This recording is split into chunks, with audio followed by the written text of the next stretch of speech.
আমাদের গ্রামগঞ্জে অনেক মহিলারা আছে যারা দিন এনে দিন খায় বা বিভিন্ন গবাদি পশু পাখি লালন পালন করে সংসার চালায় এবং ছেলেমেয়েদেরকে পড়াশোনাও করায়।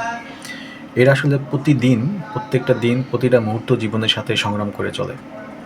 এদের জীবনের বাধার কোনো শেষ নেই। প্রত্যেকটা পদে পদেই বাধা থেকে থাকে। তো এরা দেখবেন কেউ না কেউ কোনো না কোনো এনজিওর সাথে সম্পৃক্ত, মানে তারা কিস্তির টাকা উঠায়। তো পাবনার এরকম একটি আপনার চাটমোহর একটা উপজেলার একটা ঘটনা, যেখানে 10 জন হতদরিদ্র 10 জন মহিলাকে গরুর বাছুর উপহার দেওয়া হবে, যাতে করে তারা স্বাবলম্বী হতে পারে। এমন একটা প্রকল্প যার 5 লক্ষ টাকা অনুদান আসে এবং 10 জনকে আর কি আপনার 10টা বাছুর দেওয়া হবে। এবং এই 10 জন হচ্ছে ওই গ্রামের, ওই ইউনিয়নের হতদরিদ্র, যারা প্রতিনিয়ত বেঁচে থাকার জন্য প্রকৃতির সাথে যুদ্ধ করে।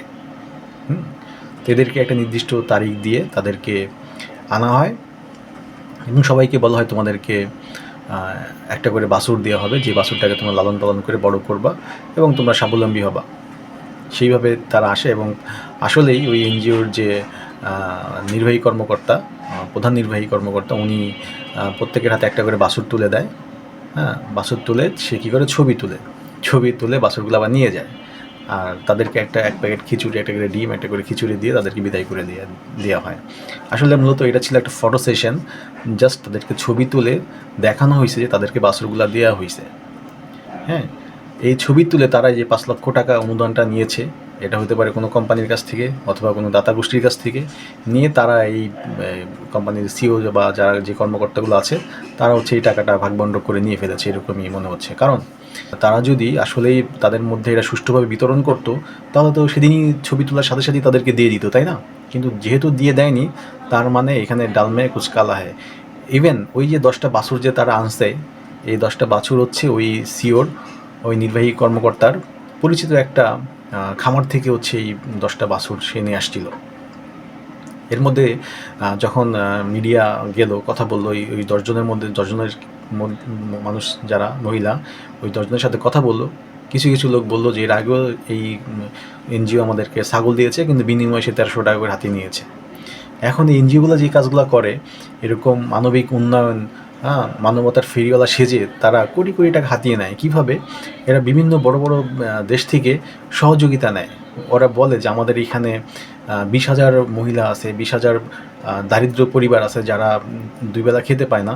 এদের কথা বলে এরা সাহায্য আনে, ডোনেশন আনে, এনে এরা পুরোটাই মেরে দেয়। অথবা এরকমও ঘটে যে যেই এনজিও কোম্পানি এই কাজটা করছে, যে এনজিওটা এই কাজটা করছে, এই কোম্পানির একটা বাজেট ছিল, এনজিওর একটা বাজেট ছিল যে আমি 10 লক্ষ টাকা দরিদ্রের মধ্যে বিলিয়ে দিব, 5 লক্ষ টাকা আমি দরিদ্রদের মাঝে এটাকে সুষ্ঠুভাবে বন্টন করে দিব। তো কীভাবে বন্টন করবো? টাকা না, আমি তাদেরকে গরুর বা বাছুর দিব। কিন্তু এইটা কী করলে, এই কিছু অসাধু কর্মকর্তার জন্য এটা যাদের পাওয়ার কথা ছিল তারা আসলে পায়নি। আসলে আমরা যদি আসলে মানবতার ফেরিওয়ালা হতে চাই, তাহলে আমাদের মন আর অনেক বড় হতে হবে।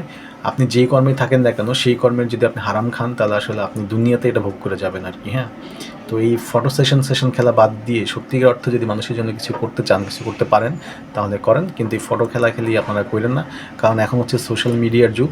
আপনি এই ধরনের চালাকি করলে অবশ্যই ধরা পড়ে যাবেন এবং সামাজিকভাবে আপনি খুবই খারাপভাবে হেস্তনেস্ত হবেন এবং আপনার ছেলেমেয়েরাই আপনাকে পরিচয় দিতে ঘৃণাবোধ করবে।